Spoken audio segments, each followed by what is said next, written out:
আজকের এই গভীর বিশ্লেষণে আমরা এমন একজনের ভাবনার গভীরে যাব যিনি আমাদের কৃত্রিম বুদ্ধিমত্তা বা এআই নিয়ে একেবারে নতুন করে চিন্তা করতে বাধ্য করছেন। মো গাওদাত। মো গাওদাত, হ্যাঁ, গুগল এক্সের প্রাক্তন চিফ বিজনেস অফিসার।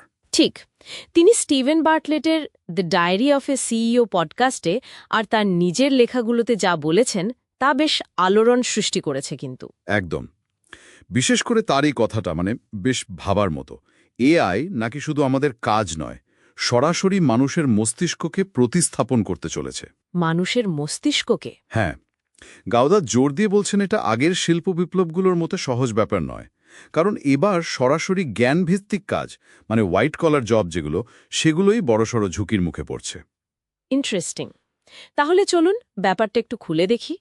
এই গভীর বিশ্লেষণে আমাদের লক্ষ্য হল গাওদাতের চোখে এআই কিভাবে চাকরির বাজার জব মার্কেট বদলে দিচ্ছে, সমাজের উপর এর কী প্রভাব পড়ছে, আর সবচেয়ে জরুরি আমাদের করণীয় কি হতে পারে এই বিষয়গুলো বোঝা আর কি। আচ্ছা, গাওদাত প্রথমেই কিন্তু নিশানা করছেন তথাকথিত নলেজ ওয়ার্কারদের। হ্যাঁ, নলেজ ওয়ার্কার।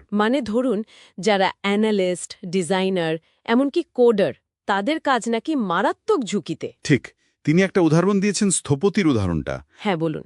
ভাবুন একবার, এআই নাকি কয়েক সেকেন্ডে একটা বাড়ির পুরো ডিজাইন বানিয়ে ফেলতে পারে। কয়েক সেকেন্ডে? হ্যাঁ, তো প্রশ্নটা তখন খুবই গুরুত্বপূর্ণ হয়ে দাঁড়ায়, তাহলে স্থপতি কি করবে? সেটাই, কাজটা থাকবে তো। ঠিক, আর এই বদলটাকে এই পরিবর্তনটাকে দুটো ধাপে দেখছেন। দুটো ধাপে? হ্যাঁ, প্রথমটা হলো অগমেন্টেড ইন্টেলিজেন্স, যেখানে এআই মানুষকে সাহায্য করবে, তার ক্ষমতা বাড়াবে, এরকম। আচ্ছা, সাহায্যকারী হিসেবে। হ্যাঁ, কিন্তু দ্বিতীয় ধাপটা হলো মেশিন মাস্টারি, যেখানে যন্ত্রই এআই মানুষের কাজটা পুরোপুরি নিয়ে নেবে। ও, আর সবচেয়ে চমকে দেওয়ার মতো বিষয় হলো, গাওদাত মনে করেন এই হোয়াইট কলার বা জ্ঞানভিত্তিক কাজগুলোই হয়তো শারীরিক শ্রম বা ব্লু কলার কাজের আগে বিলুপ্ত হবে। তাই নাকি?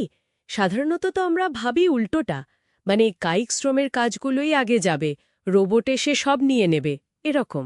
হ্যাঁ, কিন্তু গাওদাতের যুক্তিটা হলো, জ্ঞানভিত্তিক কাজের যে ধরন, সেটা এআই এর জন্য নকল করা বা শিখে নেওয়া তুলনামূলকভাবে সহজ। আচ্ছা।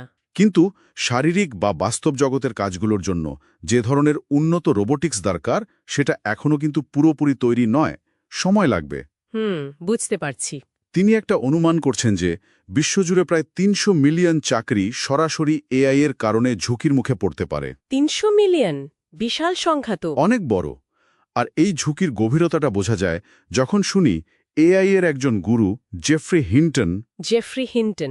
হ্যাঁ, তিনি নাকি গাওদাতকে পরামর্শ দিয়েছিলেন প্লাম্বার হওয়ার ট্রেনিং নিতে। সিরিয়াসলি? প্লাম্বার? হ্যাঁ, ভাবা যায়, হিন্টনের এই কথাটা কিন্তু শুধু একটা ব্যক্তিগত পরামর্শ নয়, এর পিছনে অর্থনীতির একটা বিরাট পরিবর্তনের ইঙ্গিত লুকিয়ে আছে। ঠিক। গাওদাত আরও গভীরে গিয়ে বলছেন, এই পরিস্থিতি এত মানুষের কাজ হারানো, এটা